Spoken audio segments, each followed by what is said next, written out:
Sorry, in the previous tutorial I had to click on Resize to confirm the change in the texture dimensions.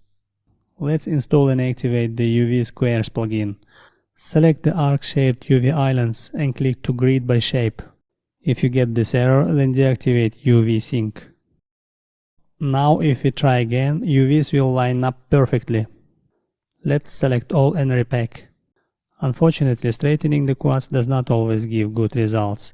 For example, here we can see some stretching and warping of texture. In this case it works well. For that reason, I straighten quads only in the cases when it gives good results. Let's not forget to repack. The bottom part of my lantern is hollow. Let me mark seam and fill it by selecting an edge and holding down the F key. Hover over the fuel tank and press L. Now let's select the vertex of the corresponding UV island and press L. Right click and unwrap. Let's select all here, then here. Right click and unwrap. Select and straighten these UV islands. We can scale down the glasses UV because it's going to be transparent, so it doesn't need much texture space.